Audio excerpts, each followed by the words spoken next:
नमस्कार, सत श्री अकाल, जय श्री राम। मैं नीरा अग्रवाल अपने पेज टॉक विद नीरा अग्रवाल में आप सभी का बहुत बहुत स्वागत करती हूँ।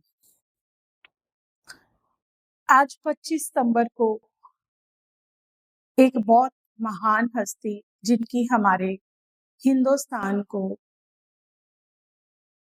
बहुत ज्यादा देन है, आज उनकी जयंती है। हमारे हिंदुस्तान के बहुत बड़े दार्शनिक, राजनीतिज्ञ, समाजवादी, राष्ट्रवादी पंडित दीनदयाल उपाध्याय जी की जन्म शताब्दी पर मैं सभी देशवासियों को बहुत बहुत बधाई और हार्दिक शुभकामनाएं देती हूँ। सबसे पहले हम पंडित दीनदयाल उपाध्याय जी के जीवन के बारे में जानेंगे। पंडित दीनदयाल उपाध्याय जी का जन्म 25 सितंबर 1916 को उत्तर प्रदेश के एक छोटे से गांव में हुआ। उनके पिता भगवती प्रसाद जी रेलवे स्टेशन पर स्टेशन मास्टर थे और उनकी माता धार्मिक विचारों की स्त्री थी, जिससे उनको धार्मिक विचारों के साथ साथ उनको अपनी माता से अच्छे संस्कार भी मिले। तो पंडित दीनदयाल उपाध्याय जी की जीवन बहुत ही ज्यादा संघर्ष पूर्वक रहा, क्योंकि बहुत ही अल्प आयु में, छोटी आयु में उनके माता पिता का देहांत हो गया। फिर कुछ समय बाद उनके भाई का भी देहांत हो गया। उनका जो बाकी आगे का लालन पोषण था वो उनके नाना जी ने किया। उनके नाना जी का भी फिर देहांत हो गया, उनके मामा जी ने उनका लालन पोषण किया। के बाद भी इतनी परिस्थितियां विपरीत होने के बाद भी उन्होंने अपनी जिंदगी में हर क्षेत्र में प्रथम स्थान प्राप्त किया। उन्होंने एमए तक की उच्च शिक्षा प्राप्त की आगरा से, उसमें भी उनको प्रथम स्थान मिला। शिक्षा ग्रहण करते करते ही उनका मेल उनके दोस्त से हुआ, जो उनको आरएसएस की शाखा में लेकर गया। वहां से उन्होंने अपना राजनीति जो करियर था वो शुरुआत की। जब श्यामा प्रसाद मुखर्जी जी ने जनसंघ की स्थापना की और वो उसके अध्यक्ष बने, तो पंडित दीनदयाल उपाध्याय जी जनसंघ के सचिव बने। उस समय उनकी सेवा से और उनकी लगन से, उनकी मेहनत से श्यामा प्रसाद मुखर्जी जी इतने प्रसन्न हुए कि उन्होंने कहा कि अगर मेरे पास एक की जगह 2 दीनदयाल उपाध्याय होते तो मैं राजनीति के मायने ही बदल देता। तो जब श्यामा प्रसाद मुखर्जी जी का देहांत हुआ तो अध्यक्ष पद पे, जनसंघ के अध्यक्ष पद पे पंडित दीनदयाल उपाध्याय जी अध्यक्ष बने और बहुत सारे उन्होंने ऐसी देन दी, क्योंकि वो एक अच्छे वक्ता थे, लेखक थे, अच्छे दार्शनिक थे, अच्छे राजनीतिज्ञ थे, अच्छे पत्रकार थे। मतलब एक ही इंसान के अंदर सर्वगुण संपन्न इतने गुण होना बहुत मुश्किल है। तो उन्होंने भारतीय संस्कृति को, भारत की राजनीति को, भारत के धर्म को एक अलग ही दिशा दी। तो आज हम जो उनकी सबसे बड़ी देन है, उनका जो सिद्धांत है एकात्म मानववाद के बारे में चर्चा करेंगे कि एकात्म मानववाद क्या है। सबसे पहले तो जैसे हम जानते हैं कि पंडित दीनदयाल उपाध्याय जी बहुत बड़े दार्शनिक थे, समाजवादी थे, अर्थशास्त्री थे और राजनीतिज्ञ थे। एक ही इंसान में इतने गुण होना सौभाग्य की बात भी है और बहुत दुर्लभ भी है।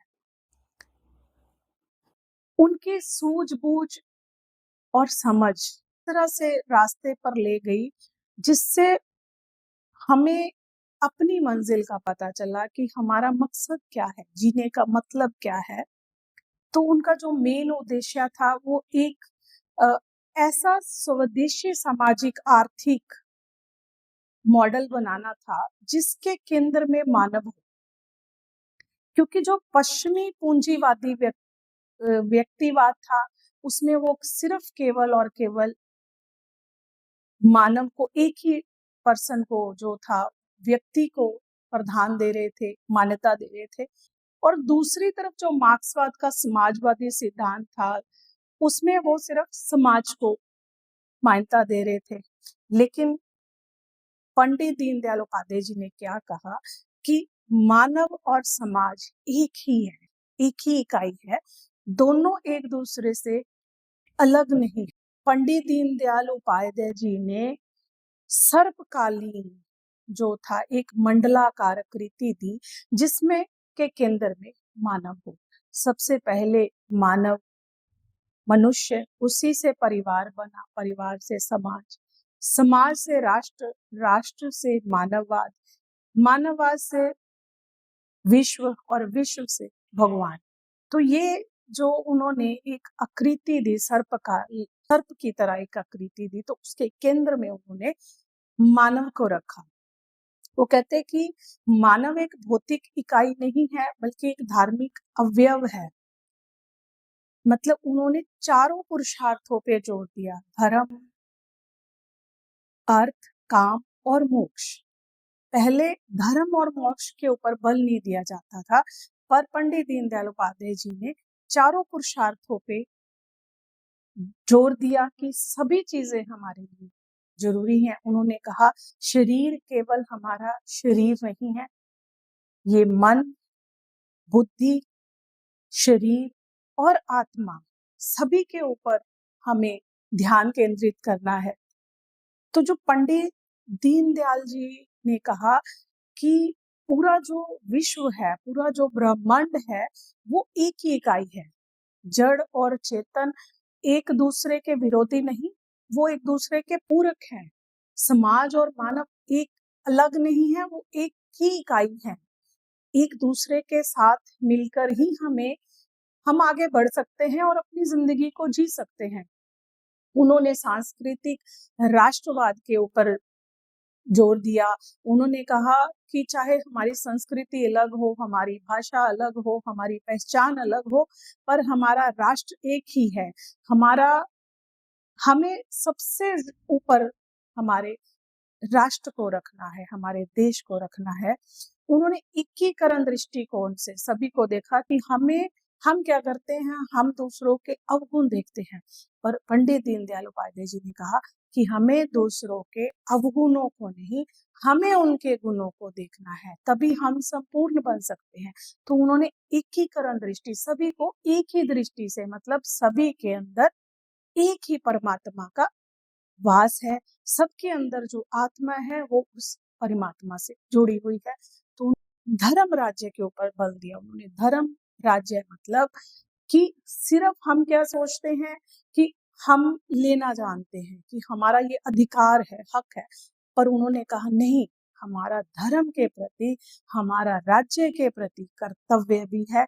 तो उन्होंने धर्म राज्य के ऊपर बल दिया कि हमारे अधिकारों के साथ साथ जो हमारे कर्तव्य हैं, हमें उनके साथ भी आगे बढ़ना है, हमें अपने कर्तव्यों को भी पूरा करना है। जो हमारे देश के लिए, धर्म के लिए, हमारे समाज के लिए जो हमारे कर्तव्य हैं, हमें अधिकारों के साथ साथ उनका भी ध्यान रखना है। और सबसे अंत में जो उनका जो सिद्धांत था, जो उन्होंने जिसके ऊपर बल दिया, अंत्योदय, कि हमें अगर आर्थिक रूप से आगे बढ़ना है या हमें अपने देश को सामाजिक रूप से, धार्मिक रूप से, आर्थिक रूप से आगे लेके जाना है, तो हमें सबसे पहले नीचे की इकाई से शुरुआत करनी पड़ेगी। अगर हम नीचे की इकाई से शुरुआत करते हैं तो हम बहुत जल्दी विकास की ओर आगे बढ़ते हैं। तो जो उनका एकात्म मानववाद का सिद्धांत था, उसने हमारे माननीय प्रधानमंत्री मोदी जी ने उसी सिद्धांत पे काम करके मंत्री के तौर पे और आज भारत के प्रधानमंत्री के तौर पर हमें विश्व में चौथी सुपर पावर बना दिया, हमें विकास की उस सीढ़ी पर ले गए जो शायद पिछले 75-76 सालों में हम सोच भी नहीं पा रहे थे। आज पूरे विश्व में हमारे भारत का डंका बज रहा है, पूरे विश्व में भारत माता की जय जयकार हो रही है, पूरे विश्व में हमें एक सुपर पावर की तरह हम हर क्षेत्र में आगे बढ़ रहे हैं। तो मोदी जी ने दीनदयाल उपाध्याय जी के उसी सिद्धांत पे चल के आज हमारे भारत को विश्व की चौथी सुपर पावर बना दिया है और बहुत जल्दी हम तीसरी सुपर पावर बनने जा रहे हैं। पंडित दीनदयाल जी उपाध्याय की जयंती पे आप सभी देशवासियों को बहुत बहुत हार्दिक बधाई और शुभकामनाएं देती हूँ। और उसके साथ साथ मैं आप सभी से प्रार्थना करती हूँ कि आप आओ, सभी संस्थाएं, सामाजिक, राजनीतिक और धार्मिक संस्थाएं, हम पंडित दीनदयाल जी उपाध्याय ने जो हमें रास्ता दिखाया उस मार्ग पर चलें और अपना कर्तव्य निभाते हुए अपने देश, धर्म और समाज को ऊपर ले जाएं। जय श्री राम। धन्यवाद।